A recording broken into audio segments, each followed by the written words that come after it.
بسم اللہ الرحمن الرحیم۔ السلام علیکم۔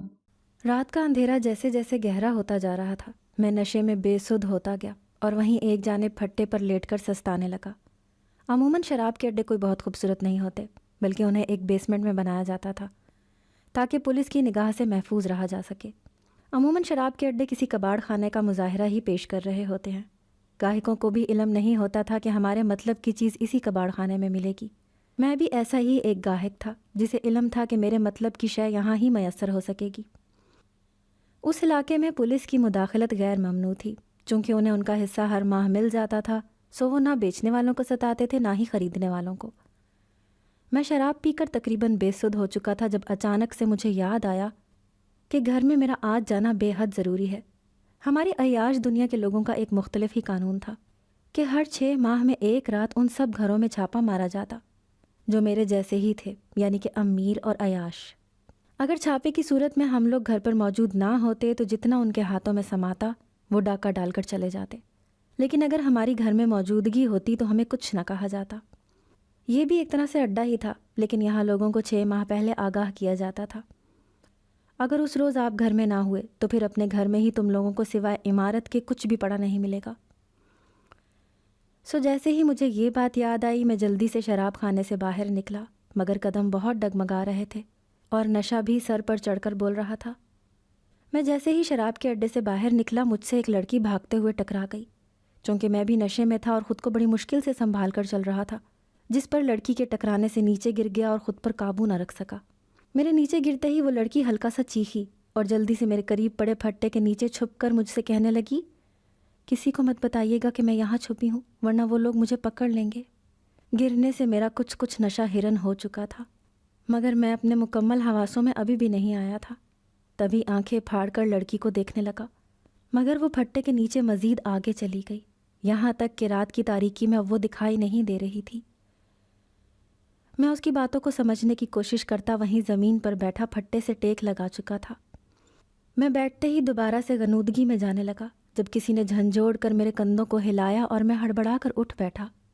آنکھیں کھولی تو نظر دھندلا رہی تھی اور دماغ گول گول گھوم رہا تھا، جبکہ میرے سامنے کھڑے 4 انسان مسلسل مجھ سے کچھ پوچھ رہے تھے۔ چونکہ میں اچانک غنودگی سے جاگا تھا اس لیے ان کی بات نہ سمجھ سکا، جس کے جواب میں مجھے ایک زوردار لات اپنی کمر میں رسید ہوتی محسوس ہوئی اور میں پورے حواسوں میں آ گیا۔ اب سامنے ایک شخص کھڑا مجھ سے کسی لڑکی کے بارے میں پوچھ رہا تھا کہ تم نے یہاں سے ایک لڑکی کو کالے لباس میں تو نہیں دیکھا؟ میں سمجھ گیا وہ اسی لڑکی کی بات کر رہا ہے جو کچھ دیر پہلے پھٹے کے نیچے چھپی تھی۔ میں نے اسے بتانے کی خاطر پھٹے کی جانب اشارہ کیا تو شاید یہ اس لڑکی کی قسمت تھی۔ میرے ہاتھ کے نشانے پر گلی تھی جو بالکل اس پھٹے کے پیچھے ہی پڑتی تھی۔ ان آدمیوں کو لگا میں نے گلی کا کہا ہے، جس پر وہ جلدی سے بھاگتے ہوئے وہاں غائب ہو گئے، اور میں پھر سے غنودگی میں جانے ہی والا تھا جب مجھے ایک نسوانی آواز کانوں میں پڑتی محسوس ہوئی، پلیز میری جان بچا لیں، یہ لوگ بہت خطرناک ہیں، مجھے یہاں آپ کے علاوہ کوئی بھی دکھائی نہیں دیا، مہربانی کر کے میری مدد کریں، پلیز بچا لیں مجھے۔ اس آواز پر میں نے ایک دم سے آنکھیں کھولیں تو سامنے ہی ایک نقاب پوش لڑکی کھڑی تھی جو عمر میں بہت چھوٹی دکھائی دے رہی تھی۔ حیرت سے دیکھنے لگا اور پوچھا، کون ہو تم؟ جس پر وہ بوکھلاتے ہوئے بولی، پلیز میری مدد کریں، میں آپ کو سب کچھ بتا دوں گی، ابھی مجھے یہاں سے لے جائیں، اگر وہ لوگ واپس آئے تو ضرور مجھے پکڑ لیں گے۔ مجھے اس وقت یاد آیا کہ میں بھی اپنے گھر جا رہا تھا جب اچانک یہ نقاب پوش لڑکی مجھ سے ٹکرا گئی اور یہاں پھٹے کے نیچے چھپ گئی۔ کچھ سوچتے ہوئے میں اپنی جگہ سے اٹھا اور نیچے بیسمنٹ میں واپس چلا گیا۔ وہاں جا کر ایک سوڈا کی بوتل حلق میں انڈیلی، جس سے اگلے چند ہی لمحوں میں میرا سارا نشہ اتر گیا۔ میں نے سوچا اس لڑکی کو یہاں پر اکیلا چھوڑنا بالکل بھی عقل مندی نہیں ہے، لہٰذا فی الحال اپنے گھر جا کر ہی اس معاملے کو دیکھا جائے۔ یہی سوچ کر میں اوپر آیا تو وہ لڑکی وہاں موجود نہیں تھی۔ میں نے پھٹے کے نیچے جھانک کر دیکھا تو وہ بیچاری ڈری سہمی سی وہاں چھپی ہوئی تھی۔ میں نے نقاب پوش لڑکی کو باہر آنے کو بولا، کہا چلو میں تمہاری مدد کرنے کے لیے تیار ہوں۔ یہ سن کر وہ ایک دم سے ہی بہت خوش ہو گئی۔ میں نے اسے بتایا کہ فی الحال اس کے لیے یہ جگہ محفوظ نہیں ہے، سو میرے ساتھ میرے گھر چلے، وہاں جا کر سوچتے ہیں اس ساری صورتحال سے کیسے نپٹا جائے۔ اس بات پر وہ فوراً میرے ساتھ چلنے کو تیار ہو گئی۔ اگلے کچھ ہی لمحوں میں ہم دونوں میرے گھر میں آگے پیچھے داخل ہوئے۔ گھر میں داخل ہوتے ہی میں نے سب سے پہلے جائزہ لیا کیا چھاپا پڑ چکا ہے یا نہیں، لیکن شکر ہے وہاں کوئی بھی چیز ہلی ہوئی نہیں تھی، یعنی میں چھاپا پڑنے سے پہلے ہی وہاں موجود تھا، جس کا مطلب تھا کہ میں اور میرا گھر دونوں ہی محفوظ ہیں۔ صرف لڑکی کو بچانے کا مسئلہ باقی تھا، لیکن یہ بھی کوئی بڑی بات نہیں تھی کیونکہ میرا گھر ان آدمیوں سے بچنے کے لیے صحیح جگہ تھی۔ گھر میں داخل ہوتے ہی میں نے لڑکی کو ایک کمرے کی جانب اشارہ کرتے ہوئے کہا کہ تم وہاں آرام کر سکتی ہو، اب تمہارے پیچھے کوئی بھی نہیں ہے، تم یہاں محفوظ ہو۔ اس بات پر لڑکی کی آنکھوں میں اچانک ہی تشکر کے آنسو جھلملانے لگے، جنہیں وہ بمشکل آنکھیں جھپک کر پیچھے دھکیلنے کی کوشش کر رہی تھی۔ میں نے ابھی صرف اس نقاب پوش لڑکی کی آنکھیں دیکھی تھیں جو کہ بے حد خوبصورت تھیں۔ مجھے خود کی جانب دیکھتا پا کر وہ جلدی میرا شکریہ ادا کرنے لگی اور بولی، میں کل صبح ہی یہاں سے چلی جاؤں گی، آپ کو کوئی پریشانی نہیں ہوگی۔ اس وقت آپ نے کسی فرشتے کی طرح اچانک ہی آ کر میری مدد کی ہے، جو میں ساری عمر نہیں بھلا پاؤں گی۔ مجھے لگتا تھا کہ ہر مرد برا ہوتا ہے، لیکن آپ کو دیکھ کر یقین ہو گیا کہ پانچوں انگلیاں برابر نہیں ہوتی۔ میں بس چپ چاپ کھڑا اس لڑکی کی باتیں سنتا رہا جو بے انتہا خوبصورت بول رہی تھی۔ میں نے اس کے شہر سے باہر آتے کمرے کی جانب اشارہ دیا کہ وہاں جا کر آرام کرو اور کل صبح بات کریں گے۔ اس بات پر وہ سر ہلاتی کمرے کی جانب چلی گئی، جبکہ پیچھے میں برآمدے میں پڑے صوفے پر لیٹ کر اپنی کمر سستانے لگا۔ سب کو لگتا تھا کہ شراب پی کر ایک سکون سا رگوں میں اتر جاتا ہے، مگر میرے لیے یہ ایک انتہائی تھکا دینے والا عمل تھا، کیونکہ یہ گناہ بھی میں نے اپنی زندگی کے ایک موڑ کو ختم ہوتے دیکھ کر شروع کیا تھا۔ میں کالج میں پڑھتا تھا جب مجھے زہرہ افندی سے محبت ہو گئی۔ وہ پورے کالج میں بڑی بے پرواہی سے کسی شہزادی کی مانند چلا کرتی تھی اور بہت سے لڑکوں کو وہ پسند تھی، مگر چونکہ وہ بہت زیادہ امیر تھی اس لیے کوئی بھی اس کے قریب جانے کی جرت نہیں کرتا تھا۔ ویسے بھی اس کا باپ تھانے دار تھا اور یہی وجہ تھی جو ہم سب لڑکوں پر بند باندھے ہوئے تھی۔ ایسے ہی ایک روز میں گراؤنڈ میں بیٹھا کالج کی چہل پہل کو دیکھ رہا تھا جب میرے قریب سے زہرہ گزری۔ اس کے گزرنے کے ان چند لمحات کی چھاپ ابھی تک میری پوری زندگی پر محیط ہے، اور وہی وہ لڑکی ہے جس کی بدولت آج میں ایک شرابی انسان کے روپ میں تھا۔ خیر، زہرہ کے وہاں سے گزرتے ہی میں چونک کر سیدھا ہوا اور فوراً سے اٹھ کر اس کے راستے میں آ گیا۔ مجھے راستے میں ایستادہ دیکھ کر وہ بالکل بھی نہیں گھبرائی۔ ویسے بھی یہی اس سے محبت کی اصل وجہ تھی، وہ عام لڑکیوں کی طرح نہیں تھی۔ جی کچھ کہنا ہے آپ کو؟ میں نے اس روز پہلی بار اسے سنا تھا۔ یہ نہیں تھا کہ وہ بدتمیز تھی، بالکل بھی نہیں، بلکہ وہ تمیز اور تہذیب کے دائرے میں رہ کر باحیا کپڑے زیب تن کیا کرتی تھی، کسی لڑکے سے بات نہیں کرتی تھی، اور سب سے بڑی وجہ وہ شروع سے ہی کالج کی ٹاپ پر رہتی آ رہی تھی۔ اس بات نے زہرہ کو مزید ناقابل رسائی بنا دیا تھا۔ اس نے اتنے شائستہ لہجے میں مجھ سے پوچھا کہ کیا آپ کو کچھ کہنا ہے، تو میں خود کو روک نہیں پایا اور اسی طرح تہذیب کے دائرے میں رہتے ہوئے بولا، میں آپ کو پسند کرتا ہوں، شادی کرنا چاہتا ہوں۔ میری بات پر وہ بہت حیران ہوئی کیونکہ یہ بات کہنا تو بہت لڑکے چاہتے تھے، لیکن آج تک کسی نے بھی زہرہ کے سامنے بولنے کی ہمت نہ کی تھی۔ میری بات پر وہ بولی، ٹھیک ہے، آپ میرے گھر اپنا رشتہ بھیج دیں، اگر تو میرے والدین کو کوئی اعتراض نہ ہوا تو مجھے بھی کوئی اعتراض نہیں ہوگا۔ میں اس بات پر زہرہ کو یک ٹک دیکھتا رہا، مگر وہ کب کی وہاں سے جا چکی تھی۔ کچھ لمحوں بعد جب مجھے یقین آ گیا کہ وہ سچ مچ رشتہ بھیجنے کی بات کر چکی ہے، تو اچانک ہی مجھ پر شادی مرگ کی کیفیت طاری ہو گئی۔ اس روز میں نے بخوشی جا کر سب سے پہلے ماں کو بتایا کہ میں شادی کرنا چاہتا ہوں۔ ظاہر ہے اس نے مجھے رشتہ بھیجنے کی بات کی ہے۔ یہ بات سن کر ماں نے کوئی رد عمل نہیں دیا اور بولی، ٹھیک ہے بیٹا، شادی کرنا چاہتے ہو تو مجھے کیا اعتراض ہو سکتا ہے، لیکن میں دعوے سے کہہ سکتی ہوں کہ اس کے گھر والے کبھی بھی تم سے اپنی بیٹی نہیں بیاہیں گے۔ میرے ابو کی وفات میرے بچپن میں ہی ہو چکی تھی، لہٰذا اب میری زندگی میں صرف ماں تھی۔ ہمارے گھر کا خرچ میری ماں لوگوں کے گھروں کی صفائی کر کے پورا کرتی تھی، اور اب تو میں بھی چونکہ بڑا ہو چکا تھا اور پڑھائی کے بعد ایک دکان پر بیرے کا کام کرتا تھا، جس سے ہمارا اچھا گزارا ہو جاتا تھا۔ اماں کے لاکھ سمجھانے پر بھی میری یہی تان تھی کہ مجھے زہرہ سے شادی کرنی ہے، ضرور وہ بھی مجھے پسند کرتی ہوگی ورنہ بلا وجہ اپنے گھر رشتہ بھیجنے کی بات نہ کرتی۔ بالآخر میری مچائی ہوئی جلد بازی سے تنگ آ کر ماں ان کے گھر رشتہ لے گئی، لیکن وہ دن جس کا اختتام میں نے نہایت خوشگوار سوچا ہوا تھا، بہت برا تھا۔ زہرہ کے والد نے ماں کی بہت بے عزتی کرتے ہوئے اس رشتے سے انکار کر دیا۔ ویسے بھی وہ تھانے دار تھے، سب کچھ جوتے کی نوک پر رکھ کر بات کرنا پسند کرتے تھے۔ بس اسی زوم میں انہوں نے ماں سمیت ان کا ساتھ لے جایا گیا سامان بھی سڑک پر پھینک دیا۔ اس روز مجھے علم ہوا کہ درد کیا ہوتا ہے۔ میں پوری رات بے چین رہا، بس کسی طرح صبح ہو جانے کا انتظار کر رہا تھا تاکہ جا کر زہرہ سے اپنی ماں کی بے عزتی کا حساب لے سکوں۔ اس رات پہلی مرتبہ میں نے سگریٹ پھونکی، لیکن جو آگ میرے اندر لگی تھی وہ اس سگریٹ سے کہیں زیادہ شدید اور زہریلی تھی۔ صبح کا اجالا چھٹتے ہی میں تیار ہو کر گھر سے نکل آیا۔ میرا رخ کالج کی جانب تھا۔ وہاں پہنچ کر میں دروازے کے قریب بنی انتظار گاہ میں زہرہ کا انتظار کرنے لگا۔ وہ اس دن تھوڑا دیر سے آئی تھی، جبکہ وہ تاخیر میرے لیے سہانے روح تھی۔ اس کے آتے ہی میں بھی زہرہ کا تعاقب کرنے لگا۔ کالج میں کافی آگے جا کر میں اچانک ہی اس کے سامنے آ گیا، جس سے وہ ڈر گئی۔ اس کی 2 دوستیں بھی ساتھ موجود تھیں۔ مجھے دیکھتے ہی زہرہ بولی، آپ کو جب میرے رشتے سے انکار ہو گیا ہے تو آج کیا لینے آئے ہیں؟ اس بات پر میں اندر باہر سے سلگ گیا اور بولا، انکار کرنا تھا تو تمیز سے کرتے تم لوگ، میری ماں کو ذلیل کرنے کی کیا تک بنتی ہے؟ اس بات پر وہ بے ساختہ مسکرا دی اور بولی، بھلا ہم کیوں ذلیل کریں گے انہیں؟ تمہیں ہی شوق تھا اپنی ماں کو رسوا کروانے کا۔ ویسے بھی ایسی بیجا فرمائشیں کرنے سے پہلے اپنی چادر بھی دیکھ لینی چاہیے۔ وہ طرز تکلم جس پہ میں بری طرح سے وارفتہ ہو چکا تھا، ایک دم سے ہی بدل کر تم ہو گیا اور زہرہ کی زبان زہر اگلنے لگی۔ دیکھ لوں گا تمہیں، ایسے تو نہیں جانے دوں گا۔ دور سے ہی ایک پروفیسر کو اپنی جانب آتے دیکھ میں اسے دھمکی دے کر وہاں سے چلا گیا۔ میں نے سوچ لیا تھا ان باپ بیٹی کو ایسے تو نہیں جانے دوں گا، لیکن شاید قسمت پہلے سے ہی میرے متعلق بہت کچھ طے کیے بیٹھی تھی۔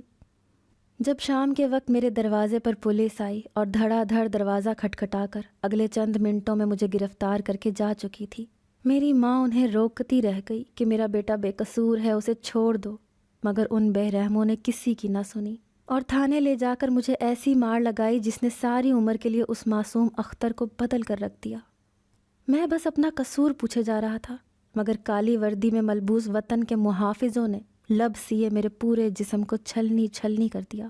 رات کو میں تقریباً بے ہوشی کی حالت میں پڑا تھا جب بھاری بھوٹوں کی آواز میرے قریب آئی۔ اس لمحے مجھے ادراک ہوا کہ زہرہ کو دی گئی دھمکی کی سزا ہے یہ۔ جاتے وقت انہی بھاری بھوٹوں نے میرے چہرے پر بہت بے رحم ٹھوکریں رسید کیں، مگر میں بے بسی سے مار کھاتا رہا۔ اس روز میں وہ انسان بن گیا جس میں ہر برائی تھی۔ اگلے روز مجھے زہرہ سے دور رہنے کی ایک دھمکی دے کر کچرے کے ڈھیر پر پھینک دیا گیا۔ پتہ نہیں پھر کیسے کون مجھے میرے گھر چھوڑ کر گیا، لیکن وہاں بھی ایک الگ ہی قیامت برپا تھی جو میرا انتظار کر رہی تھی۔ مجھے پولیس پکڑ کر لے گئی ہے، اسی دکھ نے ماں کو ہارٹ اٹیک میں مبتلا کر کے اس دنیا سے روانہ کر دیا۔ سب لوگ میرا ہی انتظار کر رہے تھے۔ میں اپنے ٹوٹے پھوٹے وجود کے ساتھ بمشکل اپنی ماں کا جنازہ پڑھ سکا، لیکن اس روز میں بالکل نہیں رویا۔ سوچ چکا تھا اس دنیا کو رلاؤں گا، مگر یہ میری غلط فہمی تھی، کیونکہ دنیا بہت بے رحم اور ظالم ٹھہری تھی۔ میں نے بعد میں پڑھائی چھوڑ کر دوسری جگہوں پر چوریاں کرنا شروع کر دیں۔ میرا بس یہی خواب تھا کہ بہت زیادہ امیر ہونا ہے، چاہے اس کا ذریعہ کوئی بھی ہو۔ میں نے بہت چوریاں کی۔ جب یہاں ہاتھ بھی اچھی طرح صاف ہو گیا تو پھر ڈکیتی بھی کرنے لگا، اور وہاں بھی ایسے کامیابی سے بچ کر نکل جاتا کہ کبھی کبھار پولیس بھی حیران رہ جاتی۔ میں نے ایک ڈکیتی زہرہ کے گھر میں بھی کی تھی۔ اس روز ڈکیتی کے بعد میں نے اس کا چہرہ تیزاب سے جھلسانے کا سوچا، مگر اپنی مری ہوئی محبت کے سامنے بے بس ہو کر سب کچھ وہیں پر چھوڑ کر واپس آ گیا۔ کہتے ہیں نا، محبوب چاہے کتنا بھی ظالم کیوں نہ ہو، عاشق کبھی بھی اس سے محبت کرنا نہیں چھوڑ سکتا۔ میرے ساتھ بھی یہی ہوا تھا۔ میرے سامنے وہ شخص میری گولی کے نشانے پر تھا جس نے مجھے پوری رات تھانے میں بند رکھ کر جسمانی اذیت سے گزارا تھا۔ وہی شخص میری ماں کی موت کا ذمہ دار بھی تھا، مگر میں زہرہ کو دیکھ کر بے بس ہو گیا۔ میرے سارے بدلے نہ جانے کہاں پڑ کر سو گئے اور مجھے خبر بھی نہ ہوئی۔ کچھ روز بعد زہرہ کی شادی تھی اور میں اسے اس کی شادی پر ایسا کربناک تحفہ نہیں دے سکا۔ اس دن کے بعد میں نے چوری چکاری بھی چھوڑ دی، کیونکہ میں اتنا کچھ اس دنیا سے لوٹ چکا تھا جو میری 7 نسلوں کے لیے بھی کافی تھا۔ اب ہر وقت میرے سامنے زہرہ کا ڈرا سہما سا چہرہ رہتا، اس کی حیرت سے پھٹی آنکھیں مجھے ہر کونے سے دیکھتی جنہوں نے مجھے ڈکیتی کرتے دیکھا تھا۔ یہ سب بہت اذیت ناک تھا۔ کچھ دن بعد زہرہ کی شادی بھی ہو گئی، مگر میں اس کی یاد سے نکل ہی نہیں پایا اور اپنا غم بھلانے کے لیے رات رات بھر سگریٹ پھونکتا، ساتھ ہی شراب کی بوتلیں بھی خالی ہو جاتی، اور میں 3 دن نشے میں بے سدھ پڑا رہتا۔ اس دنیا میں میرا کوئی ہمدرد، دوست، رشتہ دار کوئی بھی نہیں تھا جس کے کندھوں پر میں بے پرواہ ہو کر اپنا سر رکھ سکوں۔ ایسے ہی ایک روز میں شراب خانے میں بے سود پڑا تھا جب چھاپے کا یاد آتے ہی گھر کی جانب جانے کے لیے نکلا، لیکن عین اسی وقت اس نقاب پوش لڑکی سے میرا ٹکراؤ ہو گیا اور وہاں پر ایسے حالات بن گئے کہ بالآخر مجھے اس لڑکی کو اپنے ساتھ گھر لانا پڑا۔ وہاں اس نے میرا بے حد شکریہ ادا کیا اور میں پھر اسے کمرے میں آرام کرنے کا بول کر برآمدے میں پڑے صوفے پر لیٹ گیا، جہاں لیٹے لیٹے ہی مجھے اپنا ماضی ایک فلم کی طرح چلتا محسوس ہوا۔ کچھ دیر بعد میں اچانک سے ہی اٹھ بیٹھا، کیونکہ ماضی کا اچانک سے ایسے یاد آ جانا بے حد تکلیف دہ عمل تھا میرے لیے۔ مجھے شراب نوشی اور بے حد سگریٹ پھونکنے کی وجہ سے استھما بھی تھا۔ ایسے اچانک سے ہی مجھے کھانسی کا بہت شدید دورہ پڑا، جس کے خاتمے کے لیے مجھے انہیلر چاہیے تھا۔ میں نے ادھر ادھر دیکھا تو یاد آیا انہیلر اسی کمرے میں ہے جس میں نے اس لڑکی کو آرام کرنے کا بولا تھا۔ شاید میں اندر نہ جاتا، لیکن اس وقت حالت ایسی بری ہو رہی تھی کہ برداشت سے باہر تھا۔ میں کھانستا ہوا کمرے میں گیا اور بیڈ کی سائڈ پر پڑا انہیلر اٹھا کر منہ میں اسپرے کیا۔ کچھ ہی لمحوں میں مجھے آرام آ گیا تو میں نے دیکھا وہ لڑکی مجھے سہمی ہوئی نظروں سے دیکھ رہی تھی۔ وہ لڑکی بے حد خوبصورت تھی، اتنی کہ زہرہ بھی ایسی نہیں تھی۔ اس کے چہرے پر بہت زیادہ چمک اور نور کا ہالہ سا تھا۔ اسے دیکھ کر میری حالت کے ساتھ نیت بھی خراب ہونے لگی۔ جب پہلے ہی میں اتنے گناہ کر چکا تھا تو ایک مزید گناہ سے کیا فرق پڑتا تھا؟ سارے گناہوں میں تو میں لتھڑا ہوا تھا۔ وہ لڑکی بھی شاید میرے برے ارادوں کو بھانپ چکی تھی۔ اس کے چہرے پر ایک التجا تھی، مگر اس رات کی تنہائی میں مجھ پر کوئی التجا اثر نہیں کر سکتی تھی۔ میں زہرہ کے دیے گئے زخموں کا بدلہ ہر ایک سے لے رہا تھا، سوائے اسی زہرہ کے جس نے مجھے ایک شریف النفس انسان سے ایک عیاش انسان بنا ڈالا تھا۔ میں جیسے جیسے بری نیت سے آگے بڑھتا جا رہا تھا، وہ لڑکی منتیں کرنے لگی، مگر وہ میرے سامنے اس وقت بے بس تھی اور کوئی مزاحمت نہیں کر سکتی تھی۔ میں جیسے ہی اس کے قریب گیا تو میری نظر اس کی ایک ایسی چیز پر پڑی جس سے میری دنیا ہی بدل گئی۔ میں جو انسان بن چکا تھا اس سے میری واپسی کبھی بھی ممکن نہیں تھی، لیکن یہ صرف میری سوچ تھی، کیونکہ میں حقیقت میں بدل چکا تھا۔ اکثر اوقات لوگ کہتے ہیں کہ میرے ساتھ یہ ہوا تو میں بدل گیا، مجھے خدا مل گیا وغیرہ وغیرہ۔ ان لوگوں کی یہ باتیں مجھے ہمیشہ ہنسنے پر مجبور کر دیتی تھیں۔ میں جو سمجھتا تھا کہ مجھے صرف زہرہ بدل سکتی ہے، اس کے علاوہ اور کوئی نہیں۔ زہرہ کے بعد جو شخص میں بن چکا ہوں اس کی واپسی کبھی بھی ممکن نہیں ہوگی۔ یہ ہمیشہ ایک عیاش انسان ہی رہے گا۔ دنیا اس سے نفرت کرے گی اور یہ گناہ میں ملوث ہونے کے باوجود توبہ نہیں کرے گا۔ تو یہ میری خام خیالی تھی، کیونکہ رات کی تنہائی کے اس پہر میرے ساتھ جو ہوا وہ آگے میری پوری زندگی پر اثر انداز ہو چکا تھا، اور صبح طلوع ہونے سے پہلے میں ایک ایسا شخص بن چکا تھا جس کی ہر سانس میں توبہ کا ورد تھا۔ میں نے رات کے اس پہر لڑکی کے گلے میں ایک لاکٹ دیکھا تھا۔ دیکھنے میں وہ محض ایک معمولی لاکٹ تھا، مگر اس وقت کوئی مجھ سے پوچھتا کہ میری نگاہوں میں اس کی کیا اہمیت ہے تو میں اس کے سامنے اپنا آپ کھول کر رکھ دیتا۔ وہ سنہری رنگ کا ننھا سا لاکٹ تھا جس کے آخر میں چھوٹا سا کعبہ منسلک تھا۔ اس کعبہ کو دیکھ کر مجھے خدا یاد آیا، اور اس بات نے میرے دل پر ایسا شدید حملہ کیا کہ میں وہیں سجدے میں گر گیا۔ میرے دل و دماغ میں صرف یہی بات گھوم رہی تھی کہ وہ خدا جس نے اس لڑکی کی حفاظت ان بدماشوں سے مجھ شرابی کے ہاتھوں کروائی ہے، تو کیا وہ میری بری نیت سے لڑکی کو نہیں بچا سکے گا؟ بالکل، وہ اس لڑکی کو مجھ سے بھی بچا لے گا، لیکن پھر میرا کیا بنے گا؟ مجھے کون سنبھالے گا؟ اگر خدا مجھ سے ناراض ہو گیا تو مجھ پر اپنی رحمت کون کرے گا؟ اللہ پاک نے خود ہی تو کہا ہے کہ مرنے سے پہلے تک توبہ کا ہر دروازہ کھلا ہے، تو پھر کیوں نہ میں توبہ کے اسی دروازے سے داخل ہو جاؤں جس میں رب کی رضامندی شامل ہے۔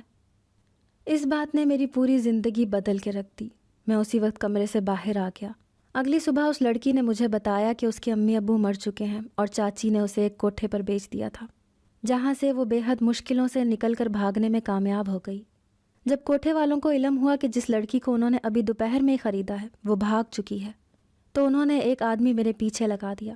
پھر اللہ تعالیٰ نے آپ کو اچانک سے میری مدد کے لیے بھیج دیا۔ میں ہکا بکا اس لڑکی کی بات سن رہا تھا۔ کتنا یقین تھا نا اسے رب پر، اور میں ایک گناہ گار تھا۔ میں نے اس لڑکی کی رضامندی سے اسی دن مسجد میں جا کر اس سے نکاح پڑھ لیا اور رب سے وعدہ کیا کہ میں دوبارہ سے پہلے والا اختر بننے کی کوشش کروں گا، جسے رب کی رضا بہت عزیز تھی۔ آج الحمدللہ میں اپنے گھر میں بہت خوش ہوں اور تمام گناہوں سے بھی توبہ کر چکا ہوں۔ اگر آپ کو ہماری آج کی کہانی پسند آئی ہے تو اس ویڈیو کو لائک کریں اور زیادہ سے زیادہ شیئر کیجیے۔ اس طرح کی مزید اچھی اور سبق آموز کہانیاں سننے کے لیے ہمارے چینل کہانی بازار کو سبسکرائب کرنا نہ بھولیے گا۔ فی امان اللہ، اللہ حافظ۔